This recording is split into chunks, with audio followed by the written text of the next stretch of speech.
Hello and welcome to The Confident Writer, where I help you create a more positive mindset around your writing by helping you develop the mental fortitude that is needed to combat self-doubt. Today, I'm going to teach you why I believe gratitude is a fundamental, if not the greatest factor for confidence, and how to increase it in your life. Now, I have to be honest with you, gratitude is challenging. I would love to say that I'm thankful every day, all the time. But the truth is, sometimes I can let my emotions get the best of me. However, this series is not about being perfect. It's about taking in account of our true selves so that we can grow and have the tools, at least mentally, to be strong, confident writers. That said, when I'm implementing the techniques I'm going to talk about, I find that my mood is improved and I spend less time wallowing about what I can't do, and instead I'm able to refocus my mind faster on what needs to be done. But first, what does gratitude have to do with confidence? Basically, when we remember what we have or have done, it gives our mind a set of facts instead of just emotions to work off of.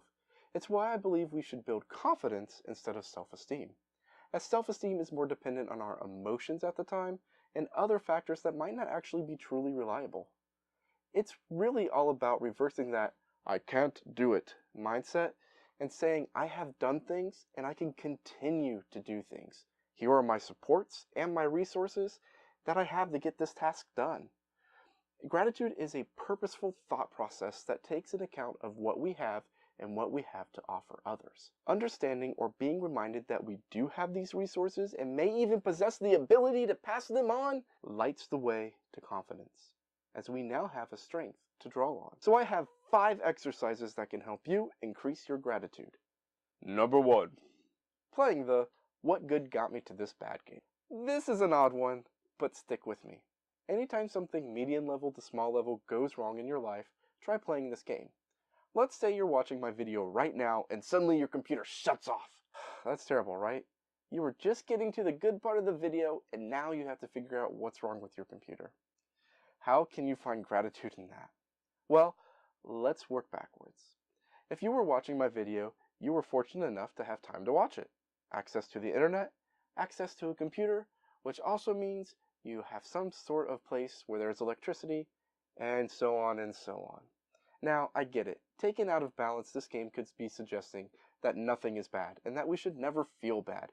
That's not what I'm saying. In fact, feeling bad emotions is healthy, and can even help us work through situations or even grow. What I am saying, however, is for those small to medium level frustrations, this game might help you to step back and look at a situation for what it really is. And instead of shutting down for the day, your mind starts to find solutions instead of falling into "disaster, everything is going wrong" mode. Number 2. Journaling 3 things a day. This second one should be easy for any writer. Get a journal, which I know you have lying around, and write 3 things every day that you are thankful for. There are several ways that you can do this. Write them in the morning, keep a slip of paper in your pocket as a reminder to write them down as the day goes on, training your mind to look for gratitude, or writing about what you're most thankful for as you go to sleep at the end of the day. I suggest doing it in the morning, however, as it gets your mind on the right track at the start of the day. If you want to take this concept even further, try posting your thoughts on a tack board or something else in your home that you'll see every day. Number 3. Writing letters to those you are grateful for. I'll be talking about mentors and influencers in a future Confident Writer, but for now, try making a list of people who have impacted you the most and write them a letter describing how much they mean to you. Do this without expecting anything in return. I have done this a few times, and it both showed me what lessons I have learned from that person that I might be able to pass on one day, and let me see just how much those people did in fact impact my life. It was honestly very eye-opening, and if you don't do anything else on this list, I would suggest doing this one the most. Number 4. How far have I come? I think we forget about this one the most. We forget that we have grown and progress has happened in our lives. We see life as things just happening to us, and unless we have some sort of personal goal, it can be very difficult to track this progress. So when it comes to writing, I suggest we pull out our old work or even our first manuscripts and give them a real good read. I'm doing this now as I create my second draft of my first book. Those month-old chapters are definitely worse than what I ended the book with. It was encouraging to see the progress, as when I ended my first draft, I still had some fears about the quality of my writing, and to be honest, I still do. I urge you to do this as well, And when you do, ask yourself some deep questions. The first one, in what areas do I see the most change? Maybe you're better at dialogue, descriptions, pacing, or any other number of skills that involve writing. And then, ask what areas do I see the least change? No, this doesn't say ask yourself what I'm the worst at.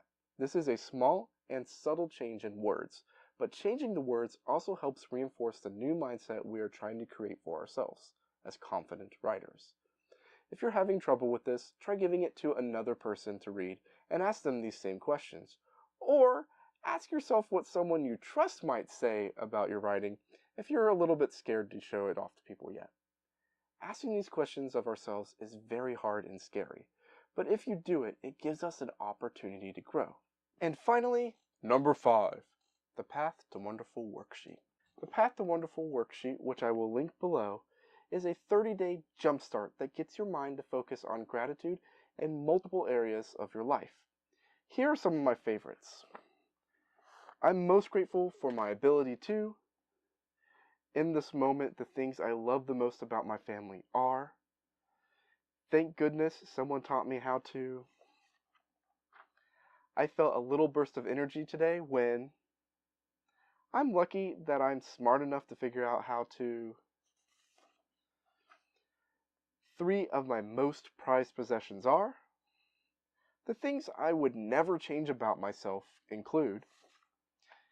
And then finally, today I felt supported by a person, the universe, God, when, fill in the blank. I hope today's talk has helped you improve your confidence as a writer. If so, please let me know in the comments below, or if you have any questions, don't hesitate to ask. Also, if you have any more activities relating to today's topic, feel free to link them below as well. Thank you for watching, and as always, be sure to learn, create, and help others do the same. I'll see you all in the next video. Thank you.